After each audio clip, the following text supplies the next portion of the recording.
ಯಾರು ತೀರ್ಥ ಸ್ನಾನ ಮಾಡೋದ್ರಿಂದ 30 ವರ್ಷ 40 ವರ್ಷ ಆದರೂ ಕೂಡ ಮದುವೆನೇ ಆಗಿಲ್ಲ ಅನ್ನೋಂಥವ್ರು ಈ ಕ್ಷೇತ್ರದಲ್ಲಿ ಅಮ್ಮನವ್ರಿಗೆ ಅಭಿಷೇಕ ಮಾಡಿದ ನೀರನ್ನು ಶ್ರೀಚಕ್ರ ಇಟ್ಟು ಔದುಂಬರ ವೃಕ್ಷದ ಕೆಳಗಡೆ ಹಾಕ್ಸೋದ್ರಿಂದ ಪರಿಹಾರ ಆಗ್ತದೆ.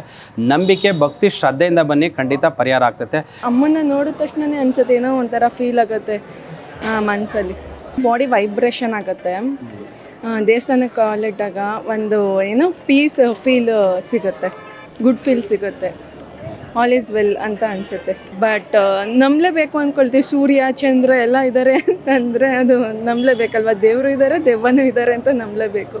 ಮನಸ್ಸಲ್ಲಿರೋದು ಅವರೇ ಹೇಳ್ತಾರೆ, ನಾವೇನು ಹೇಳ್ಕೊಳ್ಳೋದೇ ಬೇಕಾಗಿಲ್ಲ. ನಾವಲ್ಲೋ ಕುತ್ಕೊಂಡ್ರೆ ಸಾಕು, ಅವರೇ ಎಲ್ಲ ಹೇಳ್ತಾರೆ. ನಮ್ಮ ಮನಸ್ಸಲ್ಲಿ ಏನಿದೆ ಅದನ್ನ ಅವರೇ ಕವಡೆ ಬಿಟ್ಟು ಎಲ್ಲ ಹೇಳ್ತಾರೆ ನಮಗೆ.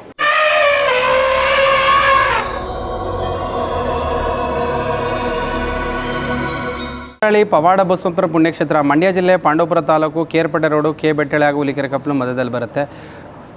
ಶನಿವಾರ 16ನೇ ತಾರೀಕು 5ನೇ ತಿಂಗಳು 2026 ಅಮಾವಾಸ್ಯೆ ಪ್ರಯುಕ್ತ ಉಷಾ ಕಾಲದಲ್ಲಿ ಅಮ್ಮನವ್ರಿಗೆ ಅಭಿಷೇಕ ಮಾಡಿದ ನೀರನ್ನು ಶ್ರೀಚಕ್ರ ಇಟ್ಟು ಹಾಕ್ಸೋದ್ರಿಂದ ಯಾವುದೇ ಥರದ ದುರಿತಗಳಿದ್ರೂ ಕೂಡ ಪರಿಹಾರ ಆಗ್ತದೆ. ನಂಬಿಕೆ, ಭಕ್ತಿ, ಶ್ರದ್ಧೆಯಿಂದ ಬನ್ನಿ, ಖಂಡಿತ ಪರಿಹಾರ ಆಗ್ತದೆ. ಯಾರು ತೀರ್ಥ ಸ್ನಾನ ಮಾಡೋದ್ರಿಂದ 30 ವರ್ಷ 40 ವರ್ಷ ಆದರೂ ಕೂಡ ಮದುವೆನೇ ಆಗಿಲ್ಲ ಅನ್ನೋಂಥವ್ರು ಈ ಕ್ಷೇತ್ರದಲ್ಲಿ ಅಮ್ಮನವ್ರಿಗೆ ಅಭಿಷೇಕ ಮಾಡಿದ ನೀರನ್ನು ಶ್ರೀಚಕ್ರ ಇಟ್ಟು ಔದುಂಬರ ವೃಕ್ಷದ ಕೆಳಗಡೆ ಹಾಕ್ಸೋದ್ರಿಂದ ಪರಿಹಾರ ಆಗ್ತದೆ. ನಂಬಿಕೆ, ಭಕ್ತಿ, ಶ್ರದ್ಧೆಯಿಂದ ಬನ್ನಿ, ಖಂಡಿತ ಪರಿಹಾರ ಆಗ್ತದೆ. ವಿಜಯಕಾಳಿ ಪವಾಡ ಬಸವೇಶ್ವರ ಕ್ಷೇತ್ರದಲ್ಲಿ ಪ್ರತ್ಯಂಗಿರ ಹೋಮಕ್ಕೆ ಬರುವಂಥವರು 3 ಇಡಿ ಉಪ್ಪು, 5 ಅರಳಿ ಎಲೆ, 3 ಇಡಿ ಉಪ್ಪು, 5 ಅರಳಿ ಎಲೆ, 1 ತೆಂಗಿನಕಾಯಿ, 1 ನಿಂಬೆಹಣ್ಣು ತಂದು ಪ್ರತ್ಯಂಗಿರ ಹೋಮಕ್ಕೆ ಹಾಕೋದ್ರಿಂದ ವಾಮಾಚಾರ, ಮಾಟಮಂತ್ರಗಳು, ಆರೋಗ್ಯ ಬಾಧೆ, ಶತ್ರುಗಳ ಕಾಟ, ಜನದೃಷ್ಟಿ, ನಾನಾ ರೀತಿ ಬಾಧೆ ಪಡುವಂಥವ್ರಿಗೆ ಅನುಕೂಲ ಆಗ್ತದೆ.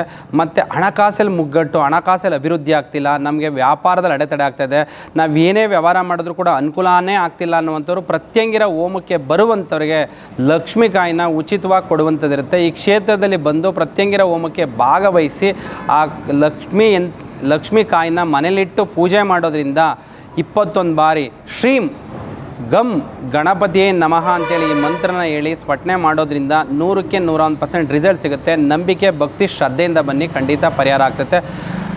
ಅಮ್ಮನವ್ರ ವಾಗ್ದಾನ ಎಡಬಲ ಆಗುತ್ತೋ ಇಲ್ವೋ ಅಂತೇಳಿ ನಿಖರವಾಗಿ ನೋಡಿ ಹೇಳುವಂಥದ್ದಿರುತ್ತೆ. ತಾಯಿ ವಿಜಯಕಾಳಿ ಮುಂದೆ ವಾಗ್ದಾನ ಮುಖೇನ ಕೇಳೋದ್ರಿಂದ ಪರಿಹಾರ ಆಗ್ತದೆ. ನಂಬಿಕೆ, ಭಕ್ತಿ, ಶ್ರದ್ಧೆಯಿಂದ ಬನ್ನಿ, ಖಂಡಿತ ಪರಿಹಾರ ಆಗ್ತದೆ. ಸಾಕ್ಷಾತ್ ವಿಜಯಕಾಳಿ ಅಮ್ಮನವ್ರ ಮುಂದೆ ನಿಂತು ತಡೆ ಒಡಿಸೋದ್ರಿಂದ ಯಾರಿಗೆ ಆರೋಗ್ಯದಲ್ಲಿ ಬಾಧೆ ಇದೆ, ಕೆಲವರಿಗೆ ದಾಟಾಗಿದೆ, 3 ದಾರಿ ಕೂಡ ದಾಟಾಗಿದೆ, ನಮ್ಮ ಎಲ್ಲೋದ್ರೂ ಕೂಡ ಪರಿಹಾರನೇ ಆಗಿಲ್ಲ ಅನ್ನೋದ್ರ ಕ್ಷೇತ್ರಕ್ಕೆ ಬಂದು ತಡೆ ಒಡಿಸೋದ್ರಿಂದ ಕೂಡ ಪರಿಹಾರ ಆಗ್ತದೆ. ನಂಬಿಕೆ, ಭಕ್ತಿ, ಶ್ರದ್ಧೆಯಿಂದ ಬನ್ನಿ, ಖಂಡಿತ ಪರಿಹಾರ ಆಗ್ತದೆ. ನಮ್ಮ ಆಂಟಿ ಇದ್ದಾರೆ, ಅವ್ರು ಹೇಳಿದ್ರು, ಸೊ ಅದರಿಂದ ಗೊತ್ತಾಯಿತು. ಏನಿಲ್ಲ, ಗುಡ್ ವೈಬ್ ಇದೆ, ಚೆನ್ನಾಗಿದೆ, ಚೆನ್ನಾಗಿ ಅನ್ನಿಸ್ತು, ಪಾಸಿಟಿವ್ ವೈಬ್ ಸಿಗ್ತಿದೆ, ಬಾಡಿ ವೈಬ್ರೇಷನ್ ಆಗುತ್ತೆ.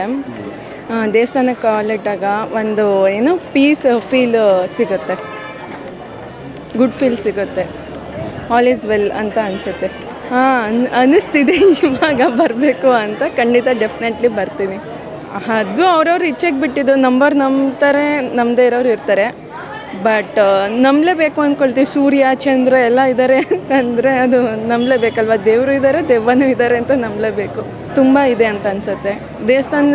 ಅಮ್ಮನ ನೋಡಿದ ತಕ್ಷಣನೇ ಅನಿಸುತ್ತೆ, ಏನೋ ಒಂಥರ ಫೀಲ್ ಆಗುತ್ತೆ ಮನಸ್ಸಲ್ಲಿ. ನಂಬಿಕೆ ಇದೆ, ಖಂಡಿತ ಇದೆ. ನಾವು ಇಲ್ಲಿಗೆ ಸೆಕೆಂಡ್ ಟೈಮ್ ಬರ್ತಾ ಇರೋದು. ಕವಡಶಾಸ್ತ್ರ ಕೇಳಿದ್ದೀವಿ, ತುಂಬ ಅಂದರೆ ನಮ್ಮ ಮನಸ್ಸಲ್ಲಿ ಏನಿರುತ್ತೆ ಅದೇ ಹೇಳ್ತಾರೆ. ನಾವಿಲ್ಲಿ ಸೆಕೆಂಡ್ ಟೈಮ್ ಬಂದಿರೋದು, ಒಳ್ಳೇದಾಗುತ್ತೆ, ಬರ್ಬೋದು. ಆ ಸಮಸ್ಯೆ ಹೇಳಿದ್ದೀವಿ, ಪರಿಹಾರ ಮಾಡಿಕೊಡ್ತೀವಿ ಅಂತಲೂ ಹೇಳಿದ್ದಾರೆ. ಒಂದೊಂದು ಪರಿಹಾರ ಕೂಡ ಆಗಿದೆ. ಇದು ಸೆಕೆಂಡ್ ಟೈಮ್ ಬಂದಿರೋದ್ರಿಂದ ನೋಡಬೇಕು ಮುಂದೆ ಇನ್ನೊಂದು ಸಲ. ಕವಡಶಾಸ್ತ್ರ ಕೆಲವರು ಹೇಳ್ತಾ ಇದ್ರು ಮೇಡಮ್, ಮನಸ್ಸಲ್ಲಿರೋದು ಹೌದು, ಮನಸ್ಸಲ್ಲಿರೋದು ಅವರೇ ಹೇಳ್ತಾರೆ, ನಾವೇನು ಹೇಳ್ಕೊಳ್ಳೋದೇ ಬೇಕಾಗಿಲ್ಲ. ನಾವಲ್ಲೋ ಕುತ್ಕೊಂಡ್ರೆ ಸಾಕು, ಅವರೇ ಎಲ್ಲ ಹೇಳ್ತಾರೆ. ನಮ್ಮ ಮನಸ್ಸಲ್ಲಿ ಏನಿದೆ ಅದನ್ನ ಅವರೇ ಕವಡೆ ಬಿಟ್ಟು ಎಲ್ಲ ಹೇಳ್ತಾರೆ ನಮಗೆ. ಪರಿಹಾರ ಕೂಡ ಅವರೇ ಕೊಡ್ತಾರೆ. ಹಂಗಾಗಿ ನಾವು ಇದು ಸೆಕೆಂಡ್ ಟೈಮ್ ಬಂದಿರೋದು. ಸೊ ಪರಿಹಾರ ಕೊಡ್ತೀವಿ ಅಂತ ಹೇಳಿದ್ರು, ಅದಕ್ಕೆ ಸೆಕೆಂಡ್ ಟೈಮ್ ಬಂದಿದ್ದೀವಿ. ಒಳ್ಳೇದಾಗುತ್ತೆ, ಬರ್ಬೋದು ದೇವಸ್ಥಾನಕ್ಕೆ. ಪವರ್ ತುಂಬ ಪವರ್ ಇದೆ. ಈ ದೇವಸ್ಥಾನಕ್ಕೆ ಬನ್ನಿ, ಎಲ್ಲ ಒಳ್ಳೇದಾಗುತ್ತೆ. ಪವರ್ಫುಲ್ ದೇವರು, ಒಳ್ಳೇದಾಗುತ್ತೆ, ಬರ್ಬೋದು.